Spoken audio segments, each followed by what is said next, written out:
Hello. Hello. Hi. Hello, Deepak. How are Hi. you? I'm good. How are you? I'm good. I very seldomly get starstruck with Uh, these interviews, but I feel very honored. I'm a big fan of yours. Thanks for taking this time. You're very kind. Thank you. How you doing today? Okay? Very well. Thank you. Excellent.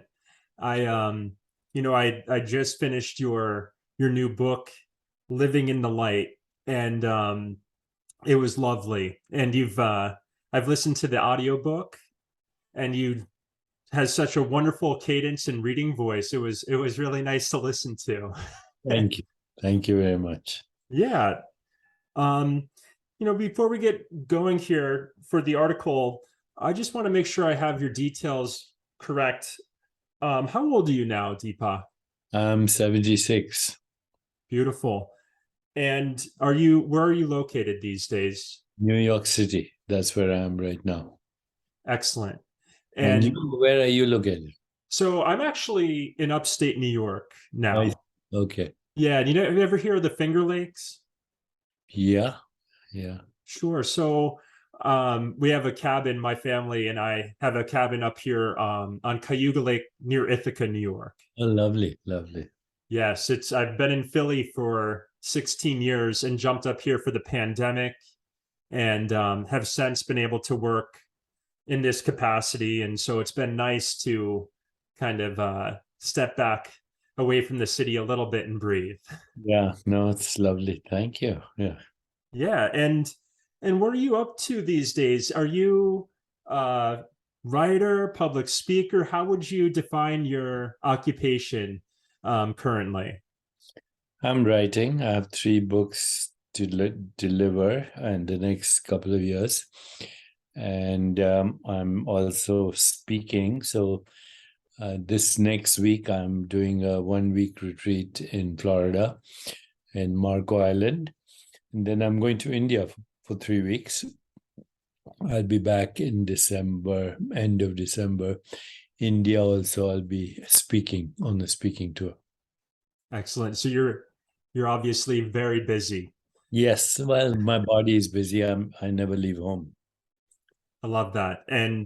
Um and obviously making a huge impact still, helping a lot of folks. And this this book that I dug into, what was the inspiration behind this book? Why did you write it? And yeah, why don't we start with that? I know that's a big question. No, the reason I wrote it was two reasons. One is that I've been doing yoga for the last 30 years as a daily practice. And so I am very, very, you might say, even addicted to the physical aspects of yoga. And I have a wonderful teacher who's a co-author in this book, Sarah Finger. She has a studio in New York City right next to where my apartment is, so I can easily hop over for any time I want for a yoga session. I have practiced yoga 2 hours or so every day for 30 years.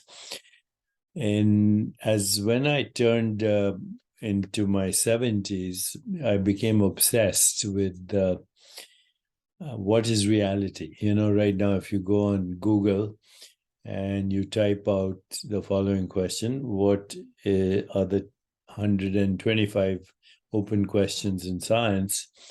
The first open question in science is, what's the universe made of? And the second open question is in science is, what's the biological basis of consciousness? So, I've struggled with those questions for a long time, ultimately realizing that they're the wrong questions. The universe is not made of anything.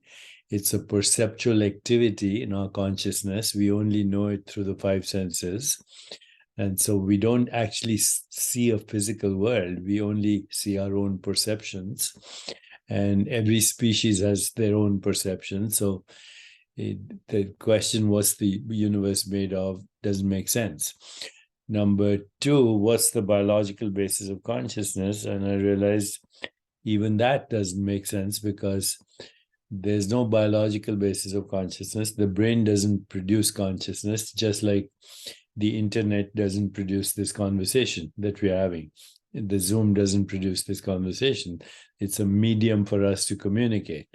So if the two questions are wrong, that all of science is addressing, what's the universe made of, and what's the biological basis of consciousness, then what is the right answer?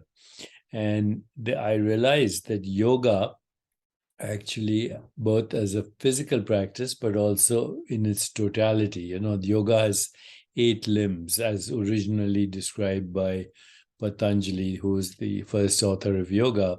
The first 2 limbs have to do with, they're called yamas and niyamas, but they're social and emotional intelligence. The third is the physical postures, which are seats of awareness. The fourth is breathing and its role in controlling biology. The fifth is actually something that nobody talks about, interoceptive awareness, which means how do you perceive what's happening inside your body? Because if you do that, then you know how to control your body. You know how to control what we call the autonomic nervous system. And then that's the fifth aspect of yoga. And then 6, 7, and 8 are all kind of connected. They are about focused awareness, intentionality, meditation, and transcendence. That's the complete description of yoga. Most people don't know that. They go to yoga class, they feel good, which is great. But if you understand yoga, and I have a bookshelf here which has literally almost every book on yoga that's been written in modern times, but also by all the gurus and all the experts and swamis. And I realized there's not a single book that I can find in modern times that actually goes deep into why yoga brings you to the knowledge of what is reality. And what is reality? And yoga brings you to that knowledge. It brings you to the knowledge of reality is fundamental consciousness, which conceives, governs, constructs, and becomes everything that we know as everyday experience, including our perceptions, our sensations, our thoughts, our feelings, our emotion, our creativity, our insight, our intuition, our higher consciousness. But knowing reality gets rid of what the great yogis have told us is human suffering from the conditioned mind. Human suffering from the conditioned mind comes from the feeling or identity that we have, that we feel separate from the universe. And so no matter how good your health is, ultimately there's old age and death. And, people have been concerned about that since ages. That's why we have religion. Do we have a soul? Is it immortal? Is there something beyond this experience of perception that we have every day? So the great wisdom traditions say if you want to eliminate human suffering, then you have to, number one, know what is reality. Number two, you have to stop clinging at experience which is transient, ephemeral, impermanent. Number three, you have to stop recoiling from experience which is transcendent. Number four, which is transient, ephemeral, impermanent. Number four, you have a false identity that called the ego. You've sacrificed yourself for your selfie. And number five, you're afraid of death. So all these issues actually come to clarity when we understand yoga in its full dimension. Yoga literally means union with the self of the individual, which is also the self of the universe. That's short summary. That's so great and so beautifully put.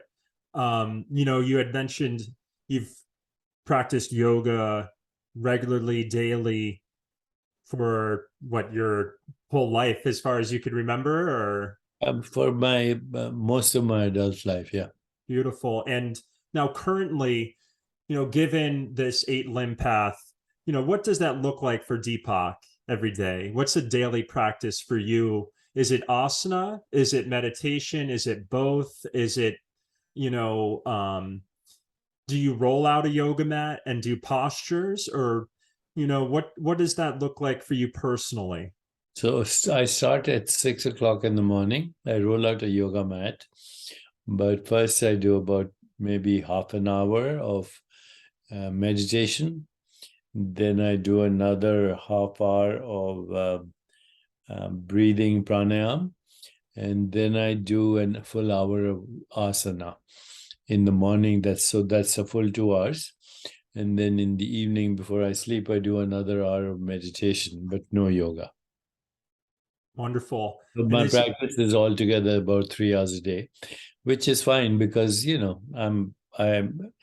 I work only from 11 to 5 usually, and I don't work on weekends. So, but I'm flexible. I can change that too.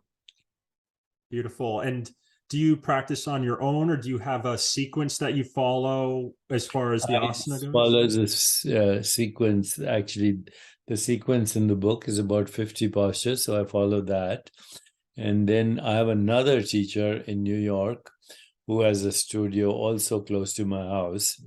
And I periodically visit him just to do pranayam, just to do, 1 hour of breathing practices. And, I find them very profound. So 3 hours of, meditation and yoga every day. And then once in a while, I go to a different studio, teach another teacher to practice breathing exercises, pranayam. Wonderful. That's very dedicated. I love the commitment to the practice and all these practices. Yeah, I don't do it for an outcome. I just do it because it's fun. So sweet.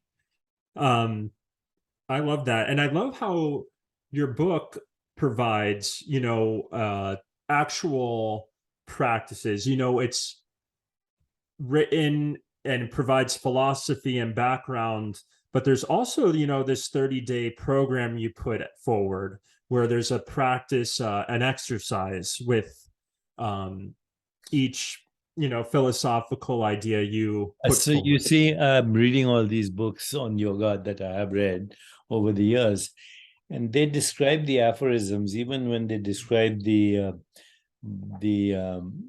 the 8 limbs, and they have good short descriptions. These other books on yoga, but Mhm. they don't have an actual prescriptive program on what you do on a daily basis. And being a physician by training, I like prescription, so it's very prescriptive, and it's basically what you do every day. See, I love that. And I think for me, yoga is a practice. It's not just a speaking school, it's not just a philosophical school, it is a practice. And it's wonderful that you've put something forward like this that folks could put into practice, that could put in there. That was intentional, correct? Right, absolutely. I wanted to write a book that included the 8 limbs, but also made sense to our contemporary postmodern society, where they don't necessarily relate to some of the old terminology, which is arcane, difficult to understand. And moreover, there's nothing out there that tells them what you do every day. Right. Yeah, it's true. I mean, a lot of the book you just held up, I've been asked to read that alone for yoga trainings with no background. It was almost impossible. It took several teachers and one very good one I found to help unpack it in community and in practice. And But I it's a think good book. It's a good book. absolutely. Yeah. It's just that I was looking for something that people could practice every day. Yeah, and you know, this this method you unpack that you called royal yoga, what is royal yoga and how is it different from other styles? Like, I reading it, it hecking back to it came back to me, it reminded me of very much like a classical yoga philosophy, with some definitely some modern influence in there as well. And so, I was wondering if you could explain, what royal yoga is and how it's Yeah, different. so just to Yeah. bring some clarity, what people go to when they go to a yoga studio, they experience what is called hatha yoga, which is just the asanas. Sometimes they also, hatha yoga, of course, includes pranayam as well, and also includes uh, things like bandhas and kriyas, which are covered in the book. So that's called hatha yoga. But hatha yoga is part of a bigger discipline called Raja Yoga, which is translated in English as Royal Yoga. That is the 8 limbs of yoga. The asanas are the third limb. The first are yamas and niyamas, principles of social and emotional intelligence. The asana is number 3 in order. Number 4 is pranayam. Number 5 is pratyahara, which is interoception. Number 6, 7, and 8, dharana, dhyan, samadhi. Of course, I've given them English terms. So what we call Raj Yoga, Royal Yoga, is the complete aspects of yoga as they employ these 8 techniques. The word yoga itself means union with the source of all experience. Um, um, so yoga classically is divided into Raja Yoga, which is Royal Yoga, which is what the book is about. Then something called Gyan Yoga, which is the yoga of the intellect and inquiry into the nature of reality. That is frequently referred to as the razor's edge because it's the intellect that has created all our false assumptions about reality. And we're using the intellect to get beyond the intellect. So that's a difficult path, although I've practiced that too all my life. And then the third yoga, so there's Raj Yoga, there's Gyan Yoga, the yoga of the intellect. There's Bhakti Yoga, which is yoga of love and all the dynamics of love, not only in relationship, but love as the fundamental reality of unity consciousness, love of the divine, love of life, love of humans, love of all sentient beings. That's called Bhakti Yoga. And then there's something called Karma Yoga, which is the yoga of action, love with action. So that is the complete, landscape of yoga. And most people know only Hatha Yoga, not even Royal Yoga. So that was the intention, to give people a glimpse into yoga for, as we say, self-realization. Now, it's very important to point out that self-realization is not self-improvement. Self-improvement is, I want a healthy body, I want to have healthy emotions, I want to have clear mind. And all that is very laudable, and yoga helps us to improve the quality of experience of our body, of our mind, of our emotions, and of our relationships.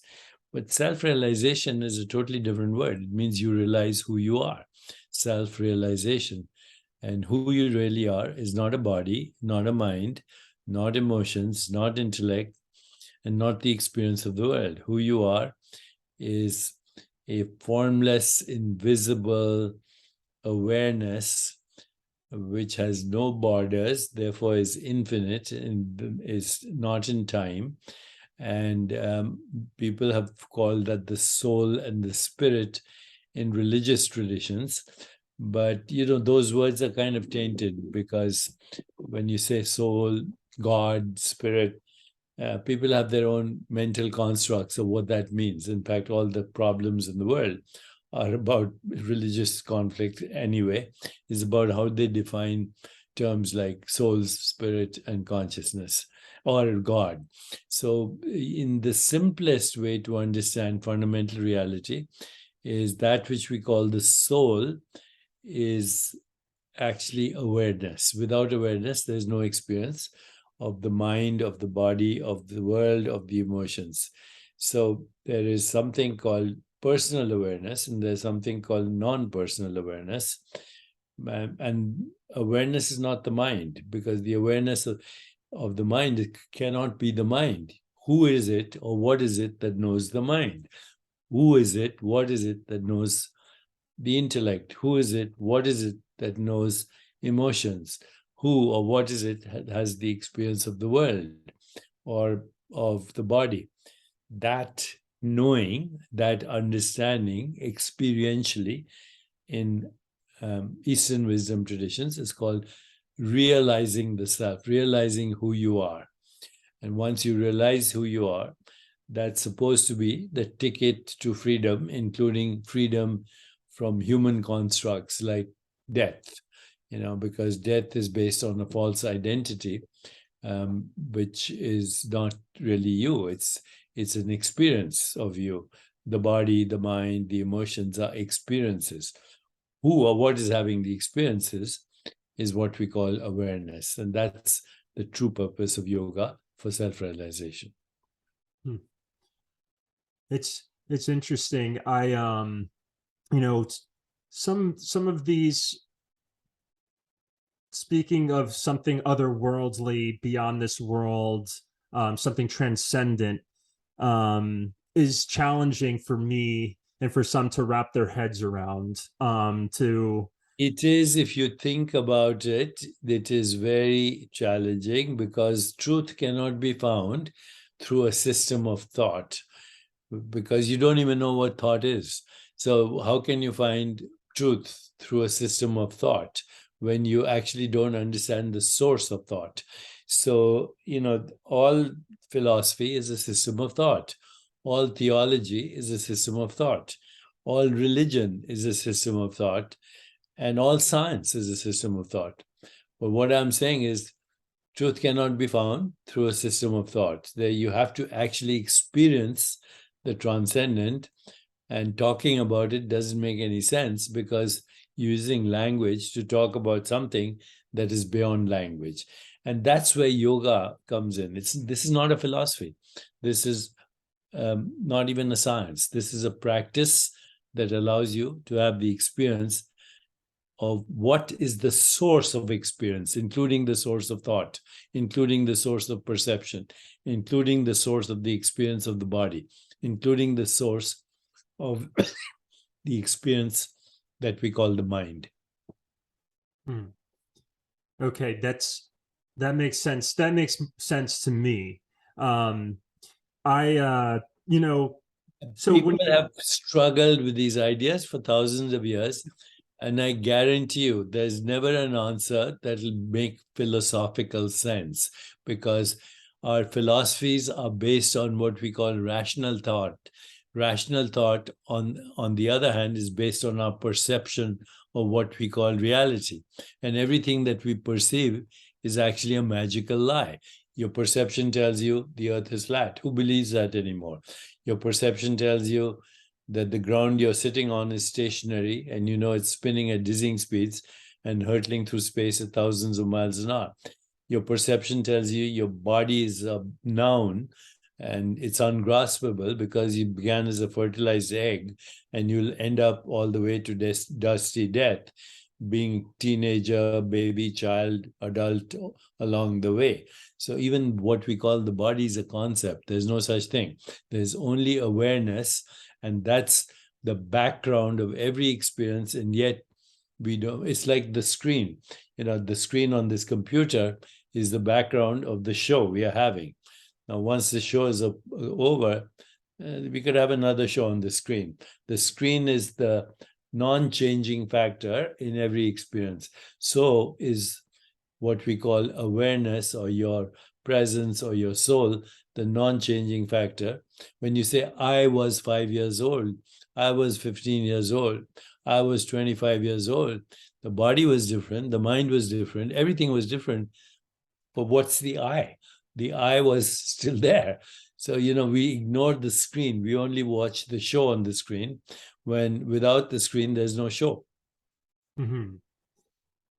I love that. I've had some really great, philosophy teachers unpack certain aspects of yoga philosophy that really resonated. And I was curious, when you unpack like things like the cities, like these superpowers that brought forward in the Yoga Sutras, if you these ideas like you'll be able to levitate, be in two places at the same time.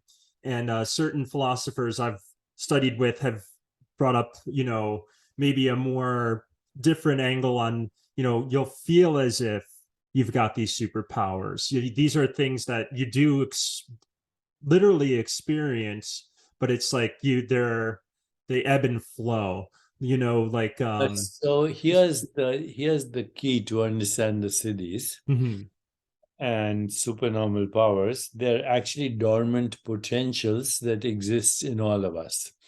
Okay, so let's take any experience that we have, the experience of everyday reality through the five senses: sound, touch, sight, taste, and smell. So through sound uh, and sight, the five senses, we experience a narrow band of perceptual activity that we call everyday reality, right?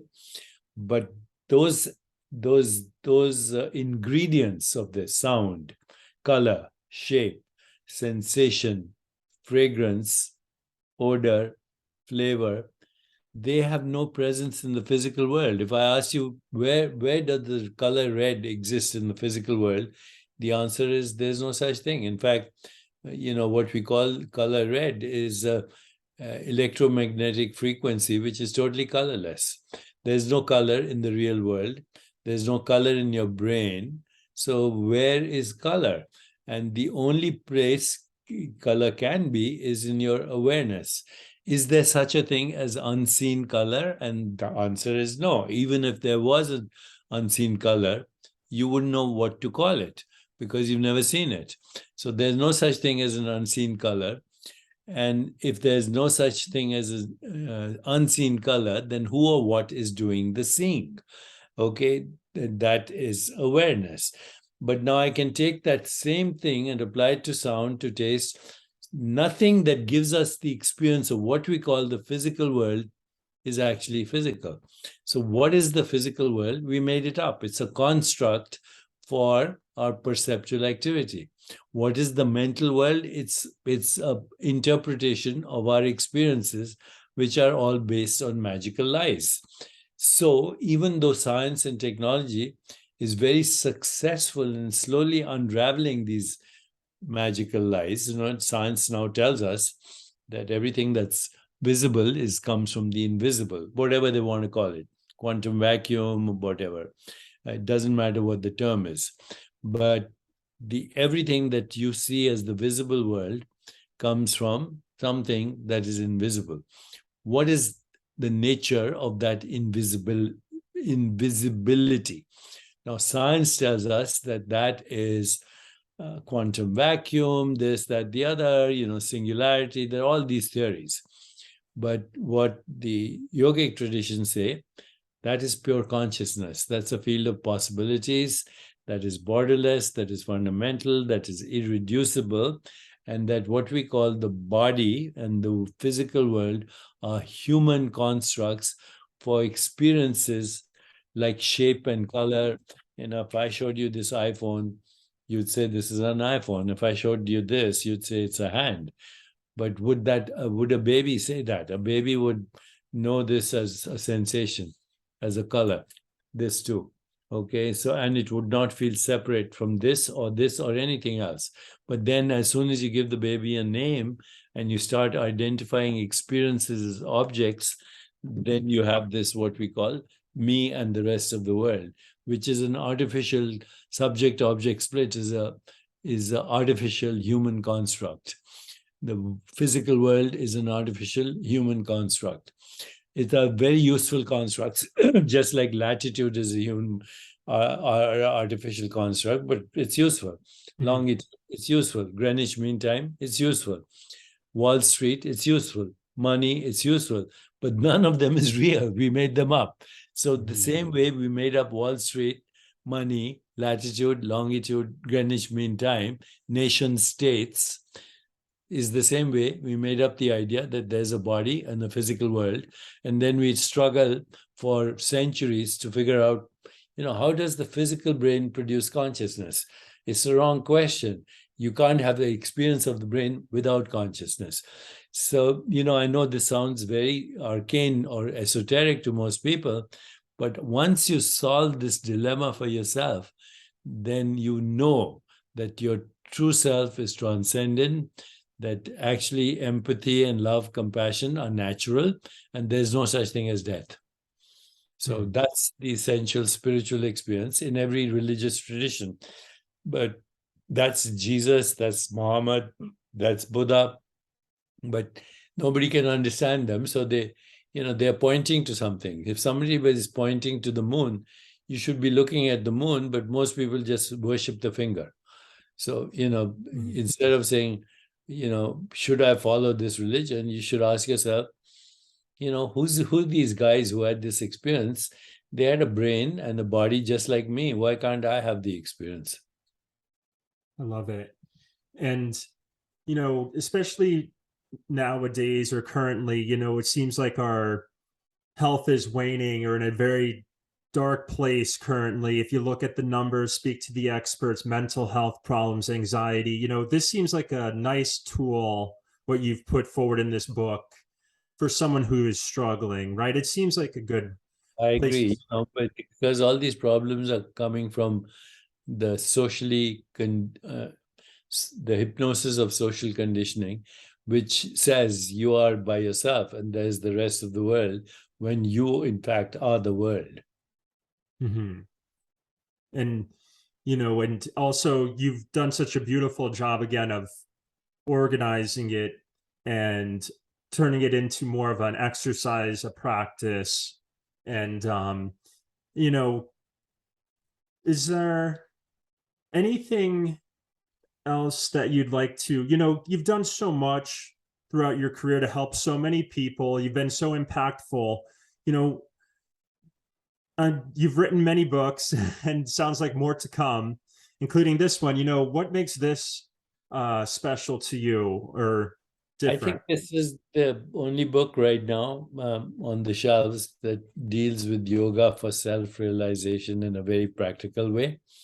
And the idea is always, how do we alleviate human suffering? And as a physician, doctor, that's been my goal all my life. So everything I do is around healing, whether it's mental, physical, social, Mhm. all about healing. Beautiful. And I think you're going to have a great impact with this book. And, um, is there anything else you want to bring No, out, put out there for folks? I'm pretty happy with what we've discussed, and thank you. You obviously have a background in this, so that's great. I appreciate it, and thank you so much, Deepak. I'm going to get working on this article, this feature you in this book, and I always ask my guests, those who I feature in the articles, if you'd like, I would love it. I'd be honored if I could also maybe rework this also as a podcast and put that out there. Absolutely, you can do whatever you want. That means so much to me. I'm honored, and Sure. if anything else comes up, you have more things on your radar, anything you just want to talk or unpack anything, don't We'll be in hesitate. touch. I will. Thank you, Jake. Thank Thanks you. so much, Deepak. Take care. Bye. Take care.